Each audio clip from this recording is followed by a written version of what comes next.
defensively. That is why he's getting that blink upgrade before the before the zealot leg. Sorry, he's getting his +2 upgrade out for attack, but still no expansion. As you can see, he's being mined out, starting to get mined out, and it's 14 minutes into the game. His expansion is very late. ClamChop pushing out his Mutalisks, and smartly enough, he puts these Zerglings in the middle of the map. No reason why not to. They're going to be scouting. Oh, cannons are going down quite late for Avano, taking down some probe casualties and not mining.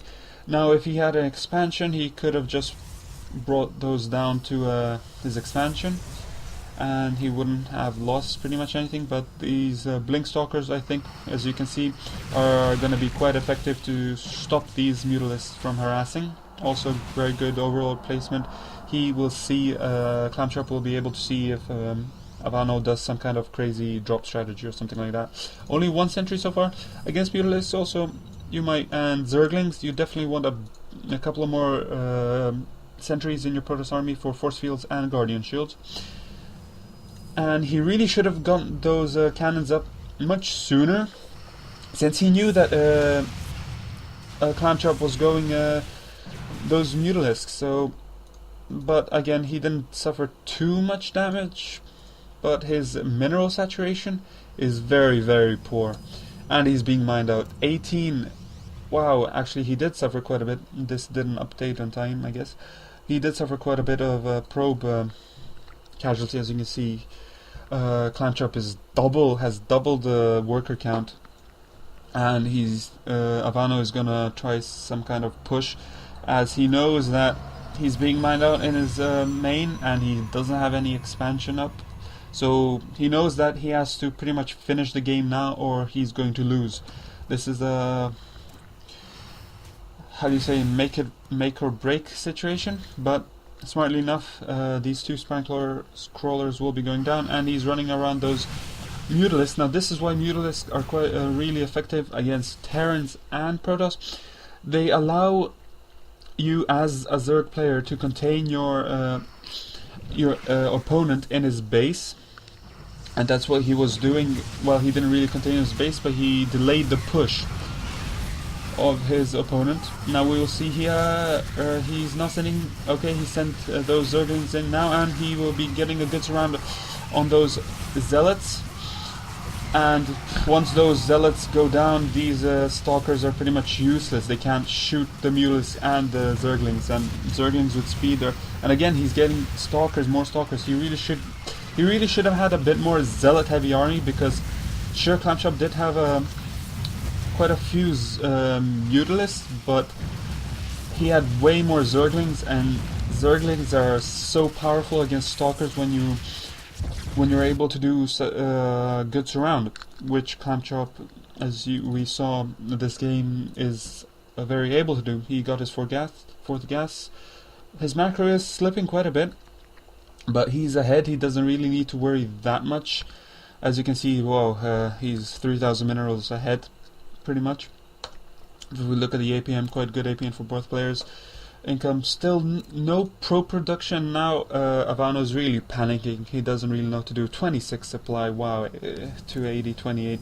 Not using those chrono boosts. He's really panicking. He can't really do anything. He's grabbing expansion only now in the 19th minute. I mean, and even if that expansion finishes, he really doesn't have the probe count to have a good saturation. Now ClampChop is getting some more mutalisks, which is good. I mean, he's ahead. He could even expand. There's no reason why he couldn't, but as you can see, this Nexus will not be going down because, well, Avano doesn't have the army composition or size to deal with these mutalisks and the Zerglings and expand. So once these minerals are mined out, it's game over. I mean, it's been game over for the past couple of minutes for Avano, but he's just hanging in, man. really drawing the game out. Whereas ClamChop, I mean, he can double expand, but smartly enough, he's putting his Zerglings on all the loose expansions. So he knows if there's going to be some kind of hidden expo. Next is going down, but this will not be able to finish. ClampChop maybe a bit late on his upgrades, only getting now his double evo chamber. Maybe he could have gone a bit earlier, since he was banking and still is banking quite a lot of minerals and gas. Getting his second hatchery as well to increase his macro production, his army production. Still producing more Mutalisks, still containing his opponent in his base. And also what this does is it forces his opponent to get a really stalker heavy army, but then he can just tech switch to Zerglings, or maybe even Hydras, but he doesn't have a Hydra in yet, and then just destroy those stalkers, and then even win the game even with less difficulty than now. But he's getting smartly now those upgrades. Again, quite late, but he was busy microing his army. And has loads of Mutalisks and now no amount of, stalkers. How many? There's this 9 stalkers. There's no way that he can 10 stalkers. There's no way that he can handle. And only now did the expansion finish. But look at this, 7 probes. That's nothing, because he's at 6 in gas. And look at this bad cannon placement also by Havano, meaning that he can't really mine efficiently from this gas. Overall, also ClampChop grabbing that high yield, maybe a bit late, but he was so far ahead from about the 19th, even maybe earlier minute, that he didn't really need to worry about grabbing so many expansions. Now Havano did leave the game. I don't know why this is still going. I guess ClampChop decided, yeah, I'm gonna destroy my opponent's base while he's not there.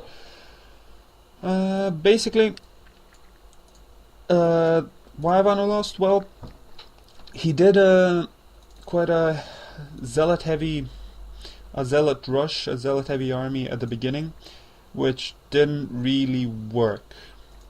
Now when you're investing in such builds, it's not that you have to win the game immediately, but you definitely have to do some kind of economic damage to your opponent when you're doing these kind of rushes. Or, well, it wasn't really a rush, it was more of an early timing push, but he really didn't do any damage with those zealots, and in fact he even lost those zealots.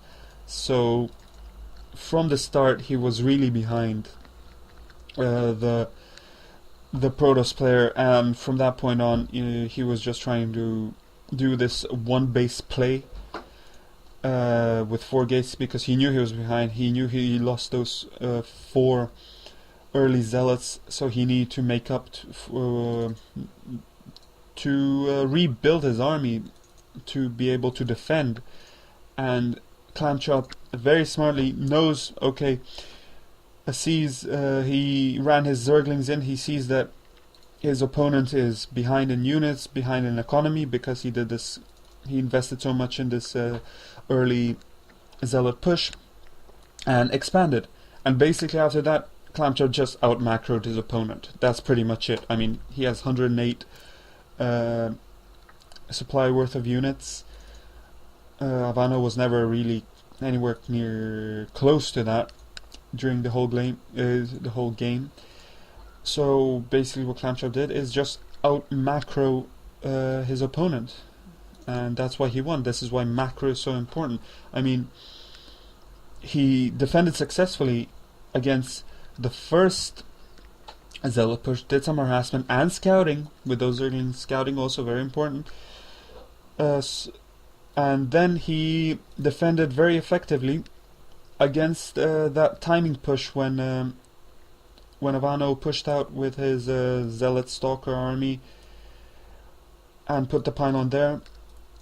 Now, Ivano's also mistake was that he didn't get any sentries. The reason why he couldn't get any sentries really was because he got his gas so late, and sentries are so gas heavy. I mean, 100 gas and 50 minerals. He really needed that gas for the stalkers and the upgrades.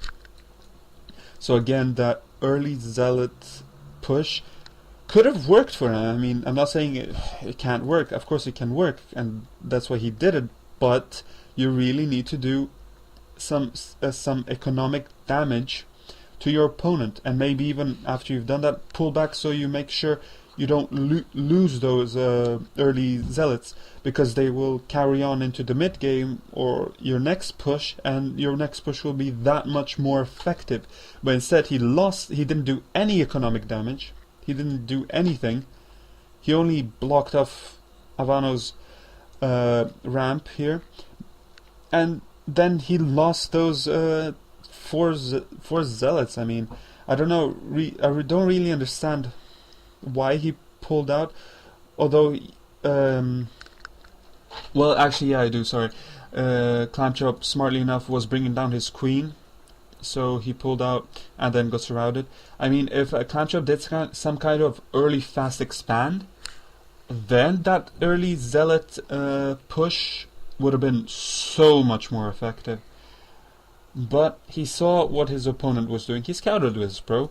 He saw that was a standard 13 gas, 14 pool play from Zerg, which means no early expansion. He will be getting speedlings. And yet he still went on to do his 2-gate push, a 2-gate zealot push, which delayed his gas, delayed his tech, couldn't get his unit composition good enough. He didn't have any sentries in his army, and as a Protoss player you need to have diversity in your army. I mean, against any matchup the Protoss need diversity in their unit composition. Sure, you sometimes need more zealots or more stalkers or more sentries, but against any matchup you need that diversity. Why? Because, well, the zealots there to tank, the stalkers there to do damage, and especially against such a heavy Zergling play in the beginning by ClamChop, those sentries, I mean, they're so important for those force fields, because that will allow you to stop the your Zerg opponent player from getting a good surround on you. And Zerglings are very weak. They die in 3 hits to zealots with no upgrades, and 2 with the +1 weapons upgrade. So he could have survived. He could have done so much more damage even with that second push that he did with heavy stalker and zealot army. If he had some sentries, if he could just put down a couple of force fields, took out those spine crawlers, backed off maybe a bit, and then pushed in again. Because he also missed micro there.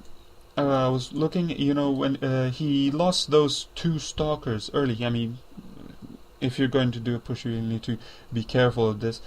I think, I don't know if some kind of miss rally or something like that. He sent in his stalkers first as well, and one got taken out immediately by the spine crawlers, and then the second one got sniped as well.